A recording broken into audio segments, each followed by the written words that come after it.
Space. Some call it the final frontier. Others call it the absence of things. It's full of life, beauty, and it's home to many untold wonders. But what if, perhaps, this beauty was only a facade, and behind it lurks a much darker secret about the cosmos? Space has always been the greatest mystery in the universe. Luckily for us, we have scientists who have already unlocked this mystery for us.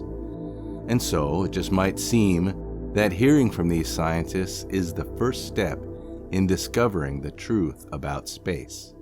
Space is very big. That's the first thing you need to understand about space.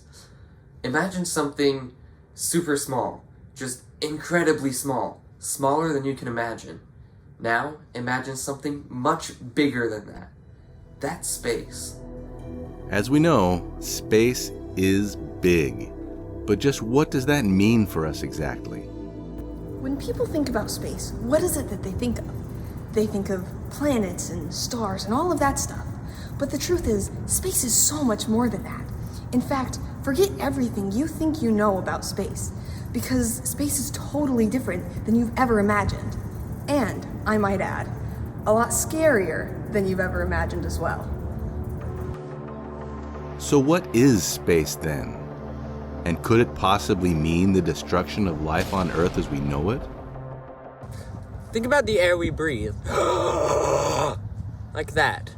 Air's all around us, it surrounds us, it's everywhere, much like space. Space surrounds us in an interconnected web of matter. It's all throughout everywhere. It's quite fascinating. Space is definitely hard to breathe in without a spacesuit. That's a science fact. Space, this energy field, so to speak, is the only thing that's keeping us alive. Without space, we would not have gravity or physics, etc. We all would not exist without space. But what if the very thing that keeps us alive is the very thing that will be our destruction?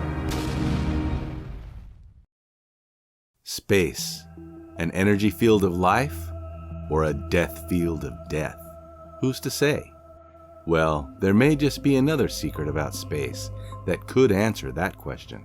Black holes, comets, planets, those are all space things. But there's something interesting that all of these space things have in common, and it's actually a relatively new discovery in the world of science. It's called space energy. And if space ends up blowing up the Earth, I'm willing to bet that space energy is the reason why. Space energy, almost as mysterious as space itself. But what is space energy, and is it really that different from actual space? Space energy is extremely different from actual space. They're like apples and oranges. Only the orange tastes, feels, and smells exactly like the apple. One of the most perplexing things about space energy is that it seems to not exist at all, even though it does. However, more perplexing is its striking resemblance to space itself.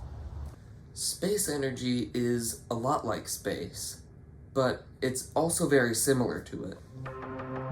Now that we have such a precise definition of space energy, we are still left with one terrifying question.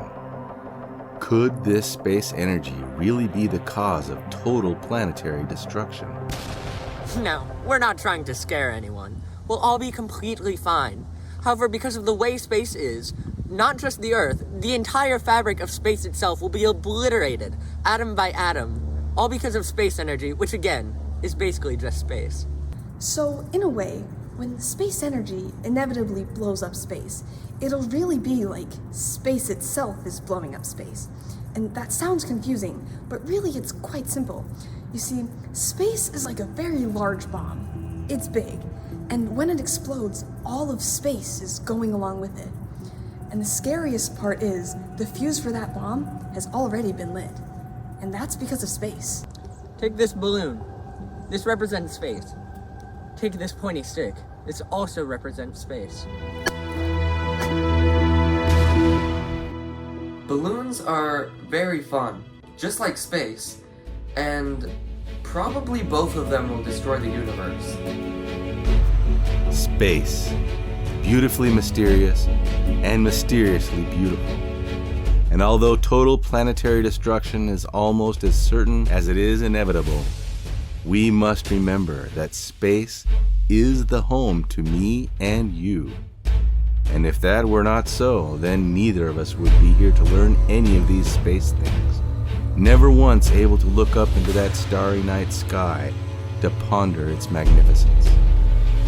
And if for a fraction of a second you could see through the eyes of one of those stars, then you would, in that finite moment, learn for yourself that infinite truth about how the cosmos functions. That truth being space.